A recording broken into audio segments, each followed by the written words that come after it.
Hi, this is Alex from Tom's Hardware, and today I'm going to do an unboxing of the new HTC One smartphone. This phone is, as of shooting this video, about to come out in both Canada and the United States. In Canada, it's going to be available on Rogers, Telus, and Virgin Mobile.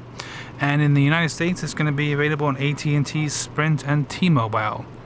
And yeah, let's get this package open. So this is a retail package that Telus was kind enough to provide for us to look at. So you're going to get the same experience you would get if you were to purchase the phone yourself.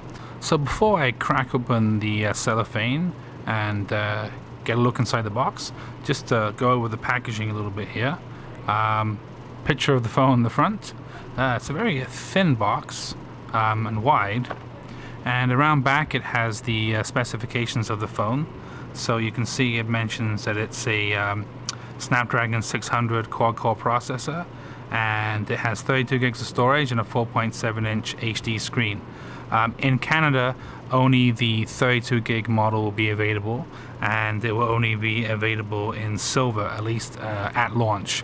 In the United States, depending on the carrier, you will be able to get up to a 64 gigabyte model, and it will also be available in black. So yeah, let's open up this package.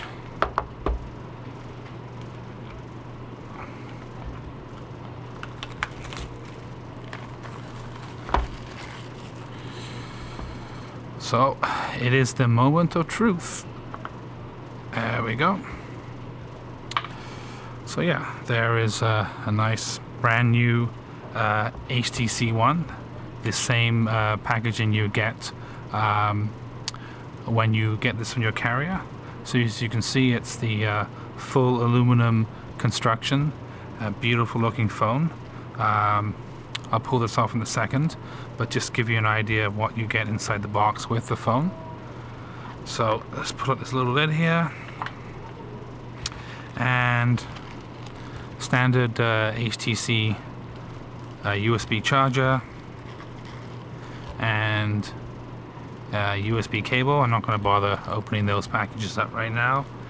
And it looks like some headphones. Oh, and of course a little pin for opening up the SIM card slots, and instructions where the SIM card goes on the side of the phone, and your warranty and other stuff.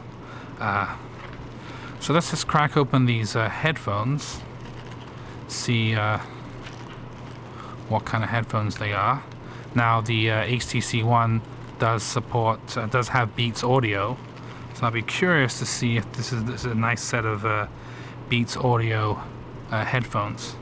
Let's have a look here. I don't know if it's gonna stay in focus as so sorry about that. That's the camera getting in focus here. So doesn't seem to be any Beats logo on the headphones, though they do have that sort of Beats style with the black and red. So I definitely have to look that up to see about what these headphones are that they give you with the HTC One. This headset they give you with the HTC One, and look into that. Hopefully it's a little bit better quality than the standard headset you get with most phones. So there's the phone, 4.7-inch screen. Let's just peel off. Oh, great. I ripped the plastic, not paying attention. Okay, anyway. Well, because there wasn't anything exciting in the package apart from a headset that may or may not be a Beats audio headset, I'll just do a quick hardware overview of the phone. I'm not going to turn it on or anything, so just give you a rundown of some of the specs. So yeah, the camera's going to have a hard time focusing on the glossy screen in the front, but yeah, so you know, obviously the standout feature is the all aluminum unibody design. It's very interesting. It's machined from a single piece of aluminum, and in actual fact this plastic on the side is, as you can see, it's white on the side, and there's also this plastic band on the back, which I believe may have something to do with the NFC as well. is injected into the machined metal case. So it is, even though it's two materials, it is machined as one. So it's a beautiful soft touch aluminum finish with these white plastic and sort of shinier machined aluminum on the side here. It's 9.3 millimeters thick, and it's 143 grams, so it's very light. And I don't know if you can see in the light here, but the volume rocker is this gorgeous machined aluminum that has a sort of spiral etched finish into it. It's hard to see in the camera. Maybe some still pictures will do a better job of showing that. So around back, it's the silver version, as I mentioned. The black version is not available in Canada. We have the HTC Ultra Pixel camera. Now, Ultra Pixel is a term that HTC is using to say that the sensor has larger pixels, so it gives better low light performance. As far as I remember, that it's an equivalent to maybe a 5 megapixel camera in resolution, but it does perform better in low light conditions. It has a f2.0 aperture, which is really good for a camera phone. So it should be able to let a lot of light onto the sensor. And the camera's lens is 28 millimeters, so it's fairly wide. And it has optical image stabilization. So I read a lot about the camera, haven't been able to test it out in person, so I'm hoping it does live up to my expectations. So around front, again, I'm not going to be able to turn it on, so hopefully the reflections don't make the camera go crazy.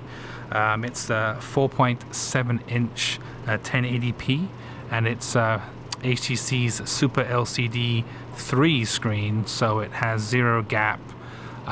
It's not AMOLED, so it has excellent color reproduction, should be very bright, and it's 468 ppi, so supposedly it's an incredibly crisp and beautiful screen. Again, can't wait to turn it on to have a look at that in person. As you can see on the front here, we actually do have capacitive buttons, physical buttons. So while it's running Android Jelly Bean that has the option of on-screen controls, HTC has decided to stick with hardware buttons. But as you can see here, they have disposed of the menu button and even the home button. There's only two buttons: the home, so the HTC logo there, which you think might be the home button, is actually not a button. There's just the home and the back button. So the phone has 32 gigs of internal memory. There is no option to expand it, but as I mentioned before, you can get a 64 gig model of this phone in the US. It has 2 gigs of RAM. It uses the new Qualcomm Snapdragon 600 processor, which is a quad-core processor that runs at 1.7 gigahertz. And that's actually not a brand new processor design. It's actually an update or a refresh of the Snapdragon S4 Pro processor, which is found in the Nexus 4 and Optimus G and a few other phones. I believe the 600 is more power efficient, and it also has a better GPU performance, so it should still overall give you much better performance. Last but not least, it's a 2300 milliamp battery. The battery is not removable, of course. It's sealed in the back. Oh, looks like I turned the phone on. And this is interesting. This is the power button, which I accidentally pressed, turning the phone on. And the power button is actually yes, there we go. One thing it does have, I forgot to mention, is stereo speakers. So these two here are stereo speakers, and apparently they're very, very loud. Again, haven't had a chance to try it out, but should be able to do that very soon. And there is an infrared blaster here, so your HTC One can be used as a remote control for your TV, and HTC actually includes some software with a TV guide that you can do that with. So yeah, the screen is on. Not going to go through the whole setup process, but you've been looking at the new HTC One which is available this week from multiple carriers in both Canada and North America, and of course has already been available in some European countries for a little while now. But this is the North American model that does support LTE. And this again is Alex from Tom's Hardware.